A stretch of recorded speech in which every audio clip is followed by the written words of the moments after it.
Hi friends, మీరు చూస్తున్నారు శ్రీ దత్త విజీ media. ఈరోజు గుమ్మలంపాడు శ్రీ ప్రసన్నాంజనేయ స్వామి తిరునాళ. ఈ గుమ్మలంపాడు నూతలపాడు దగ్గర ఉన్నది. నూతలపాడు ప్రకాశం జిల్లా. ఈ తిరునాళ ప్రసన్నాంజనేయ స్వామి తిరునాళ అంగరంగ వైభవంగా జరుపుతారు. ఈ తిరునాళకి 2 పెబలు ఉన్నాయి. అవి కూడా 2 వైసీపీ పెబలు. ఈ గుమ్మలంపాడులో ప్రసన్నాంజనేయ స్వామి తిరునాళ చాలా ఘనంగా జరుపుతారు.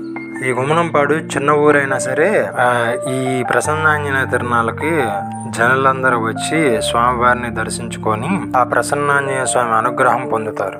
ఇక్కడ ప్రసన్నాంజనేయ స్వామి చాలా పవర్ఫుల్. ఇక నైట్ డీజే సాంగులు చిందులతో అంగరంగ వైభవం. ఈ గుమ్మలంపాడు తిరునాళ చాలా గొప్పగా జరుపుతారు. ఈ గుమ్మలంపాడు తిరునాళ్ళకి చుట్టుపక్కల గ్రామాల వారు జనాలంతా వచ్చి సంబరాలు పాల్గొంటారు. ఇలాంటి మంచి అప్డేట్స్ కావాలనుకుంటే నా ఛానల్ని ఫాలో అవ్వండి, సబ్స్క్రైబ్ చేయండి. ఫ్రెండ్స్, మీ సపోర్ట్ నాకు కావాలి.